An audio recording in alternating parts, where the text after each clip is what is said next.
name is Danya Kaye. I work at UCB, and I'm a global patient engagement lead for epilepsy at the organization, which means I have the privilege of working closely with patients, caregivers, and patient advocacy groups in the epilepsy space globally.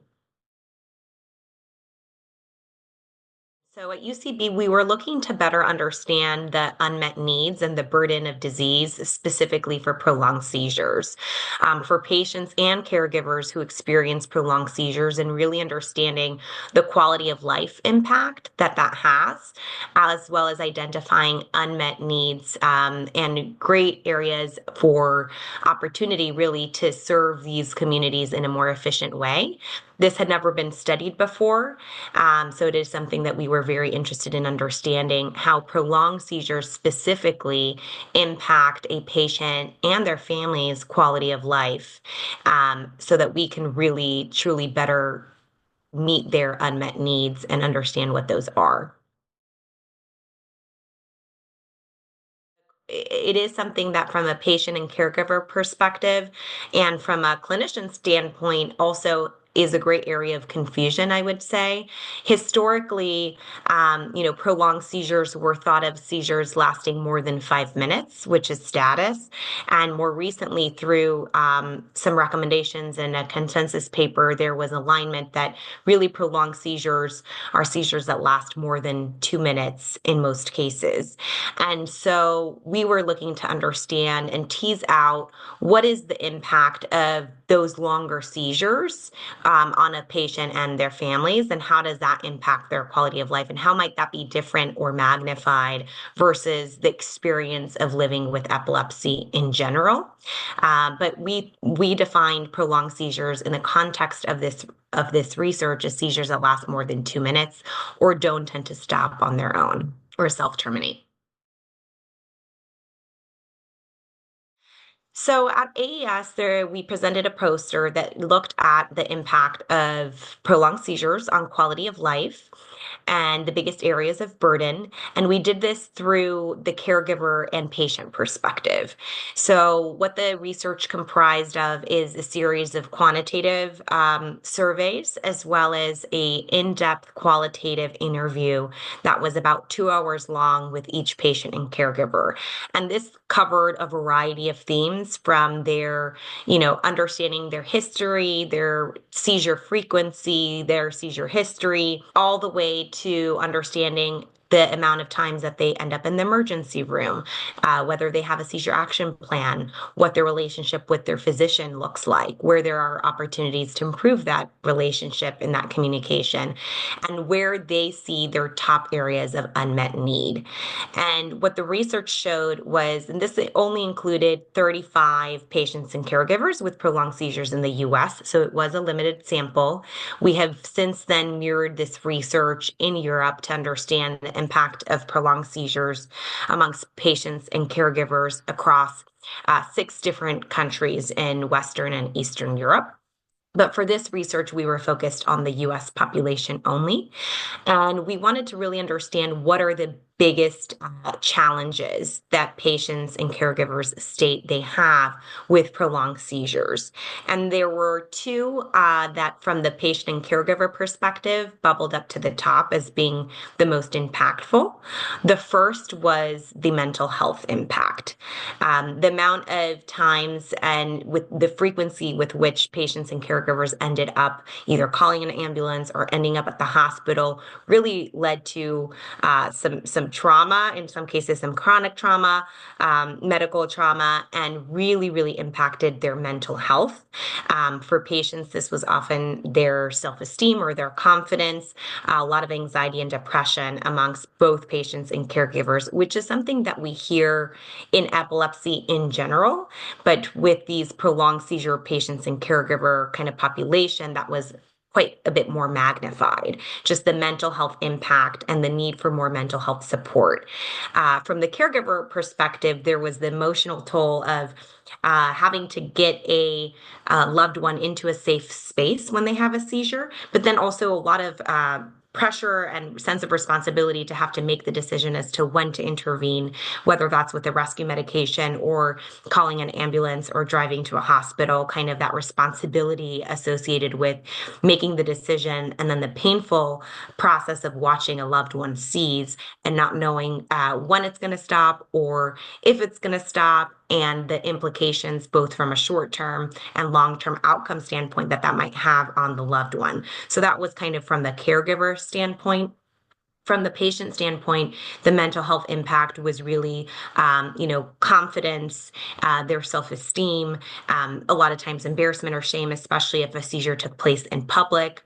And that was closely tied to kind of that post-ictal recovery process where one would wake up and feel confused and maybe their word recall was not, you know, 100% there for a few days. They've experienced injuries, kind of everything that goes with the recovery of a prolonged seizure. And that is quite individualized and quite varied. So some, people living with epilepsy experience mood swings, some experience, injuries, some experience cognitive difficulties, such as, memory issues or coordination issues even after prolonged seizure. So the mental health impact was also somewhat kind of related to their process of how quickly can they get back to normal and how quickly can they really move on with their life.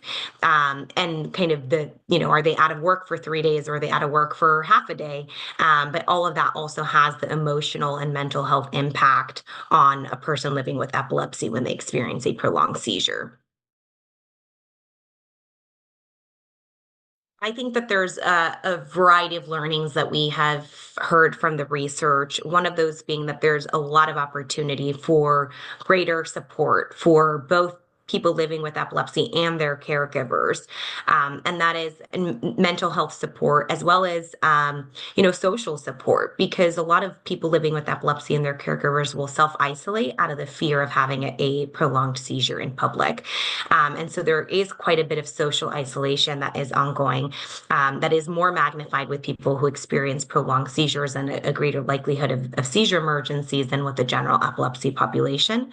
And so I think there's a great opportunity for better understanding and building on this research to see where there could be some support built for people living with epilepsy and their caregivers. So mental health support, psychosocial support, even economic support, because there's a financial burden as well from being taken out of work, both for the person living with as well as the caregiver. That impacts the whole family when somebody can't take care of themselves.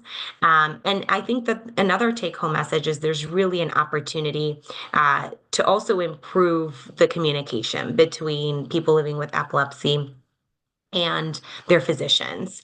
There was quite a bit of insight that came out from asking people living with epilepsy and their caregivers, how can you improve your relationship with your doctor? What do you wish that you would communicate with your doctor? What do you wish that they would ask that they are not asking you currently? So I think there's also an opportunity to open up a greater sense of trust and a better communication path for both people living with epilepsy and their caregivers and their clinician. That could also help support not just the seizure management, but the overall management of the impact that living with seizures and prolonged seizures has to support the person living with epilepsy and their caregiver a little bit more holistically versus only talking about seizure control or seizure management, but also some of the other impacts and making sure that those other areas are also addressed and supported. One of the things that the research showed is that the language that is used by people living with epilepsy and their caregivers does not always match the language that clinicians use. And one example of this is the term prodrome and aura. Patients and caregivers used those terms kind of interchangeably, and they thought of kind of an aura and a prodrome as any sort of warning sign that they feel or recognize as an upcoming seizure. But regardless of the language that they used, I feel that there is an opportunity to better align the language between the patients and caregivers and the physicians. And regardless of the language they use, there's actually with certain people who have a strong understanding of their seizure pattern, there was a surprisingly higher level of predictability that they had around when they were going to experience a seizure that was likely to be prolonged. They had recognized over the course of sometimes weeks, months, years, certain patterns that they had developed or signs that their caregivers had picked up on that indicated this is going to be a bad one, as they would say. This is likely to be one of those seizures that doesn't stop. And I think that sometimes that's not always understood from the clinician standpoint, that patients and caregivers actually do have quite a good sense of predictability around when they're likely to experience a seizure. And I think there's an opportunity also to just have better education and better discussions around what is an aura, what can you look for, what are some of the certain signs that a seizure might come, what are, so that patients and caregivers can really build that self-understanding over time to really truly recognize their seizure pattern based on their history. And granted, not everybody has a pattern, and patterns can change over time, and we certainly saw that in the research. But to have a better dialogue with physicians around this is what my pattern shows, I think that conversation can be really useful also from the standpoint of better supporting epilepsy management in general. So I would say that was another interesting finding. The other finding I think is really interesting is that a patient and caregiver's perception of control does not mean seizure freedom. Some of them describe themselves as well controlled, and they were still experiencing a seizure every month that was quite debilitating. So I think a lot of it is kind of how they think of it based on their historical seizure frequency or seizure control. But I think this concept of seizure control is actually an interesting area to dig into a little bit further, because a patient and caregiver experience of seizure control actually includes the broader control they feel over their life, not just the seizure frequency, over all of the surrounding elements around seizure. So I think there's this concept of seizure control is a really interesting one to explore further from a patient and caregiver lens to ensure that it aligns with discussions that they're having with their doctors when they're talking about seizure control. And it might not be, again, the same language that clinicians are using when they're describing seizure control.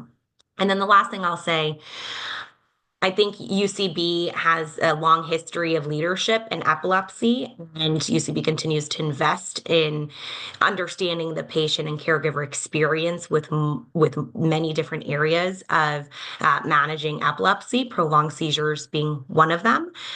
But this is an area that UCB is very committed to in supporting the epilepsy community, and I think really understanding unmet needs and burden of disease as it relates to quality of life and not just some of the clinical characteristics is really important for us to bring those patient and caregiver insights into the business, into how we inform our decisions, as well as how we can develop and support the epilepsy community based on what we have found through research.